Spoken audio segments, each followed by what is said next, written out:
online vigilante group Anonymous is calling for a national day of rage today, and they're doing it in a most inflammatory way. Anonymous has a video posted online showing Michael Brown's uncovered body lying in the street.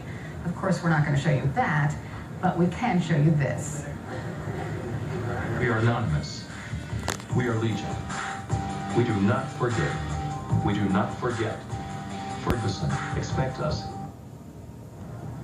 Anonymous also says it has the name of the officer involved and is threatening to release, actually it's already released that name online. We have not confirmed it, so we're not talking about exactly what name that Anonymous is releasing, but let's talk about Anonymous and what exactly it can do with CNN Money Tech reporter Lori Siegel. So you've been in Anonymous chat rooms all morning long. I have. I've been speaking to a lot of these folks, and to make it clear, these guys call themselves essentially hacktivists. They see injustice, and one thing they've said is until justice prevails, hack and protest replaces. So oftentimes you'll see them going in and releasing sensitive data. They'll be performing attacks on people's emails and that kind of thing. And in this case, that's what they're doing. Now, I actually spoke with a member of Anonymous, and I asked him about releasing this name and how he felt about it. And what he said is, this is the beginning. We also have his picture, we have documents, and what they're waiting on is for the police department to respond to these allegations. Otherwise, and you can actually follow them on Twitter, they're threatening at certain times to release more and more information, Carol.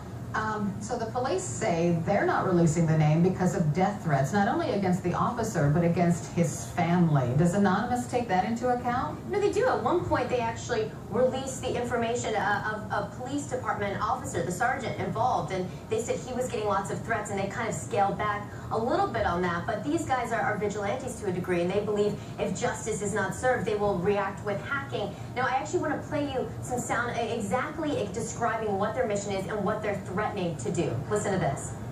To the citizens of the United States, we are Anonymous. A little over 48 hours ago in Ferguson, Missouri, the Ferguson Police Department was involved in the shooting of an unarmed teenager. Mike Brown was shot 6 times in cold blood, and he was left to die.